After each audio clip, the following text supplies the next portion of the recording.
Let me go up here above the providers. I listed the default providers, and what I want to put in here are a list of the built-in providers that are available in the .NET Framework 2.0. So there we go. We have the event log provider we've talked about, the SQL. There's a WMI mail provider and a trace provider, and you can look up the details on how each of those works in case you want to implement them. So let's go back down to the rules section now and take a look at what this has. So what each of these rules does is it maps a particular event by the friendly name. For example, the event name all errors comes from up here where we did the event mappings, and all errors is the web-based event error, and that's defined as a default event mapping.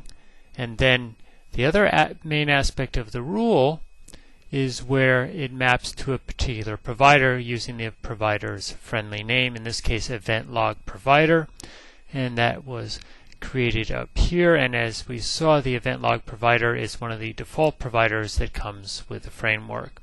So down here in the rule, you map the event to the provider, and then you have something called a profile, which is set to default. In this case, we'll come back and look at what that is in just a minute. And then there's some very important attributes that are set for each of the rules. And the first attribute I want to look at is called minimum instances, or min instances, and in this case it's set to 1.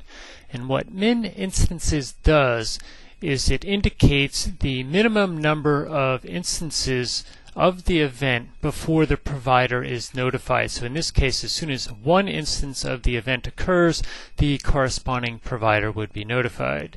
And then max limit is the upper limit in terms of how many maximum number of times a provider would be notified for a particular event. And in this case, it is set to infinite, meaning that it would continue to provide event notifications no matter how many times the event occurred. And the third attribute I want to point out is called min interval, and this is the minimum interval of time between two health monitoring events. And what that means is that the greater this value, the longer the period of time before the health monitoring system reports that a particular event occurs. And this can have an impact on performance, because if you set this value very low to a very short period of time, then you're going to have a tremendous amount of activity on particular health monitoring events potentially that would tie up system resources. And since this is intended to be used, at least in one situation, as a live monitoring system on an up and running application, then you want to try to think about how you set some of these attributes so that you minimize the potential effect on performance of the application. And then the custom attribute is something that is user-defined. You can set that to whatever value you want if you want to store a particular piece of information with a particular rule. So you can see how this works. Let's go into our rules, and as I said, by default the two rules above are set. So let's clear all the rules out, and then let's go up, add in one of these default rules, but we'll change some of the parameters. So we'll copy the all errors default, we'll paste that in, and now let's say we're going to go down and say there have to be at least 10 instances before an event, a health monitoring event, is sent to the provider. And let's say it has to be, instead of a value of 1, let's make the minimum interval 4. So one of the other things to point out up here is in these two default rules, one thing that's happening is you can see that both of them are being mapped to the event log provider. So you can map multiple events to the same provider. You can also map one event to multiple providers. So for example, down here in the all errors, we could map that not only to the event log provider, but we could map it to the SQL provider as well. The next element we're going to look at for configuration is called profiles. So let's go ahead and add one of those elements here in our web.config. And what profiles do, as the name implies, is it sets up a profile that can define the specifics of a rule so you don't have to specify that individual information every time you add a particular rule. And then you can just change that in one place and it would automatically be reflected in each of the rules. So let's go ahead and add a new profile.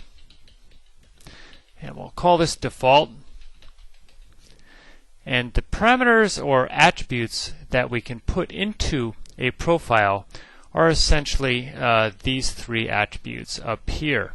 So what we can do is I'm going to copy and paste those down into our profile, and then I can remove them from the rule, and now the rule has the same parameters, minimum instances, max limit, and minimum interval that it had before.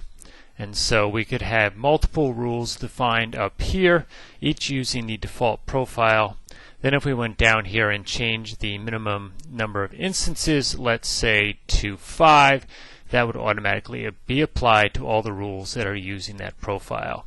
So you could set up multiple profiles down here that reflect the common parameters that you use in your rules, and then apply them accordingly when you define your rules. Then the last element that we have to look at for configuring health monitoring is called buffer modes. And what buffer modes does is it sets up various parameters related to buffering with the provider. And if we look up here at the provider element, which we did a few minutes ago, you'll see there's a buffer mode attribute here, and it's set to notification. Currently the buffering is false for this provider. If the buffer attribute is set to true, then you must have a buffer mode attribute which specifies the mode of buffering for that provider.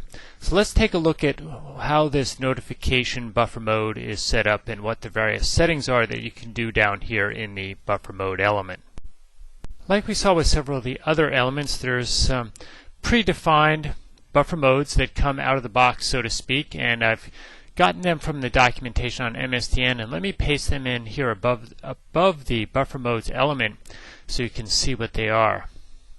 So as you may recall just a moment ago when we looked at the provider up above, it had a buffer mode called notification, and here is that buffer mode. It's implicitly added, so you wouldn't have to add it again, but if you wanted to change some of the attributes of the notification buffer mode, you would have to remove it or clear the buffer modes altogether and then add this notification buffer mode and change whatever parameters you wanted to.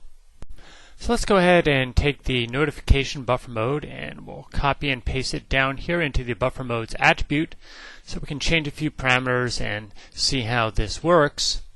And the first